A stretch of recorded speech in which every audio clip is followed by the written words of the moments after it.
Hello, model car fans. Welcome to the Muscle Car Modeler. My name is Raul, and here I have finished my 96 Corvette Grand Sport convertible here, or Roadster. Most of them are referred to as convertibles, but it kind of goes both ways in the Corvette world. So that kind of interests me. But this is one, I was actually working at the Chevy dealer here locally in the parts department when this car came out.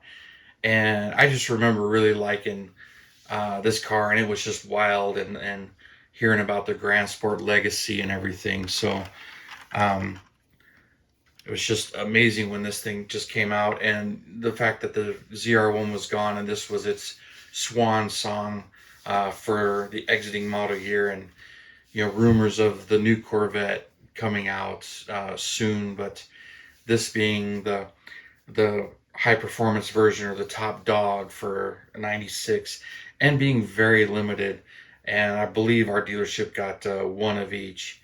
They were just very, to me, just really cool seeing it, just very striking seeing it in person, and just falling in love with the looks of it. So it's kind of weird that I haven't built one of these. And then I've had it in my stash for a while. I actually ended up with two of them, which is kind of how this one ended up getting built.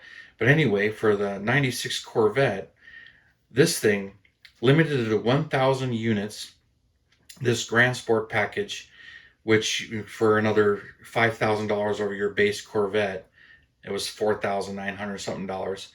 Pumped it up to this Admiral Blue and white striped beast here, and it came with the LT4 engine instead of the LT1. I kind of like how they reuse some of these RPO codes, and on top of it, the LT1 was a 300 horsepower, 335 foot-pound of torque, small block 350 cubic inch engine, which is kind of forgotten by today's standards, and that revved to 5,700 RPM. But the LT4 made 330 horsepower, so I got 30 more horsepower out of this thing, and only 5 foot-pounds more of torque, but it revved to 6,300 RPM, and that was backed only by the 6-speed manual transmission. So no automatic in this one, but the LT1 got an automatic. But when it came to the Grand Sports, they limited them to only 1,000. The LT4 was available in some of the other models. So you can get the LT4 in a Corvette without getting the Grand Sport, and you got the same performance. You just didn't get the look here. Now this was paying homage to the original Grand Sports that GM kind of didn't want built, doesn't really. It's kind of funny, that their guys kind of built them, snuck them out, raced them during the ban, and GM was like, no, those can't be here. We can't be involved in racing. Those need to be destroyed. So in period, the original Grand Sports were kind of a no-no. And then this is paying homage to the racing and achievements of those cars, even though they were not fully backed or sponsored. It was kind of, it's a really interesting story with a lot of work involved in it. But for me, this Corvette, this C4 Corvette, really has been through a lot. Really, in '84, it came from the dark ages, and and for what it ended up developing into in its 13 years of development, say 12, 13 years of production, when it got to this 96 model. Kind of a night and day thing. It's almost not fair to compare an 84 to a 96. But it's fun too, so I do encourage that. But this, and speaking of recycling RPO codes, I recently talked about the Z16 and the 65 Chevelle being the 396 option in that car.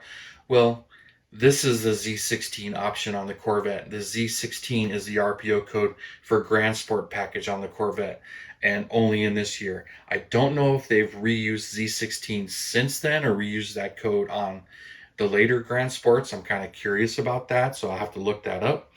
But it was used on this one. Now, that motor, let me pull this hood off here. They did do some things to the motor to make it look a little bit different. So, the intake is red. It's got Corvette covers, which the other ones did. But an LT1 has a silver intake, not a red intake. But it has a little bit different things going on with it. Cam heads, some stuff like that. But I detailed that out, did the best I could with what's in the kit, and really enjoyed building this, but when it came to these cars, production numbers, I was talking about how there were 1,000 made. Most of them are coupes, and there really wasn't a whole lot of difference between the coupes and the convertibles, but rims and tire sizes were one of them. The coupes actually have the 17 by 11, the ZR1 size wheels, and they have the 315 35s in the back and the two 75s in the front. The convertibles had two 45s in the front and two 85s in the back and did not have the flares. So if you see the flares on the coupes, they do belong there, but the convertibles didn't have them because they were basically hiding the wider wheels and tires. But the convertibles did not get that. And that has something to do, I believe, with why the convertibles didn't quite sell as well as the coupes. The grip wasn't there. They were a little bit heavier. And the Grand Sport package was the same price, whether it was coupe or convertible. But 190 convertibles were made and with the Grand Sport package. And of those, not all of them had the red interior for whatever reason. Black interior was available, red interior was available. I love the red against the blue. I think it's sharp, but not as many buyers for the red interior. So the red interior cars, there were only 53 convertibles. I remember reading recently about that. And when I was researching it, some had the red back here and some had the black back here, but still had the red seats and door panel. Not the entire interior is red. It's pretty much just the seats and door panels and the back panel and portions under the dash that you can't see. I've seen some that looked like they had red carpets, but I guess they were red floor mats. I understand all the carpets were black, but not 100% sure on that. But I had some issues with this kit. If you're building this kit or any of these Revell Monogram Corvettes, as I found out building this one, there's a lot of test fitting and just finicky fitting to make sure that this fits. And this radiator's got to be in the right spot. It's got to be forward just right. The hoses don't fit if you don't do that. Some of the stuff is not real clear where it fits. It's got to clear these headlights. So when it comes to those, getting all that in the right spot. There's locating pins that help you glue this piece on, so it really shouldn't be this. But making sure you get all these little bits and pieces and everything all in the right spots is kind of time consuming. And then I had kind of an issue with the windshield, and I thought it was the dash. It was the dash, but it wasn't the reason I thought it was the dash. It ended up being, I didn't get it glued completely down. It was pushing up and pushing the windshield up, but I thought I would have to clearance it. Taillights came awesome. I bare metal foiled those. You can see them in the back there. And I painted the stripes on. I was trying to use Ray's Kits decals. Had some issues with those and ended up just painting the stripes on. And glad I did. They came out a lot nicer, especially when it came to wrapping around the front here. Underside came out really nice and did it all. I realized one major flaw with this kit, the automatic transmission. I knew it was there. I was assembling it, but I had forgot that all of these Grand Sports should be 6-speed manuals behind that LT4. And on top of it, I actually had a ZR1 parts kit. The ZR1 has a 6-speed manual, so you can literally just cut the block off and put in the small block, which they're not much different, but because the ZR1 has a completely different LT5 engine in it, it's just a little bit different. You might get away with leaving it, but swapping the block and changing the tranny out and everything. Plus, I think this rear suspension, I got it glued in just a little bit farther back because you notice it kind of pushes the wheels back a little bit, and it looks just a little high in that picture. It's much nicer on this side, so I don't think I got that as square as it should be. And I think it should sit just a little bit lower, but it looks pretty good, especially when I look at the reference pictures. Getting these wheels together. Now the wheels are paint. I think those came out awesome. I couldn't believe, I did that. And that chrome emblem there, that's actually in the chrome. I used a toothpick to just get the black away from the chrome after it painted dried to get those emblems to really pop out. Those aren't decals. But they came out really nice. Now the disc brakes, they are specific to almost each location. The rear ones are left and right specific. The front ones are different from the rear, but they're not left and right specific. Tires are left and right specific. So got to pay real close attention to your wheels. And even the front wheels and the rear wheels are a little bit different. So got to just pay very close attention to all of that. But this thing just just came out surprisingly nice. Wish I had paid more attention to the manual tranny at the time when I did it, but I'm not going to go back and redo it, because it was when I was gluing in that brace that it hit me. I was like, wait a minute. And that was after gluing the engine and tranny and everything. Wait a minute, this thing's supposed to be a manual.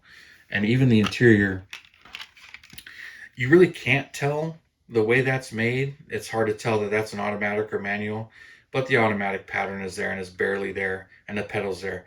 The ZR1 kit has a manual piece that glues on top of that and a different shifter. It doesn't look very much different, but converting this to a manual tranny would be very easy to do, but I was just too far. And once I've got it built, I'm happy with it. But getting it built and fit was kind of somewhat of an issue. And this one comes with a hard top. This one, and I think the 93 have the hard top, and the 87s have the soft top.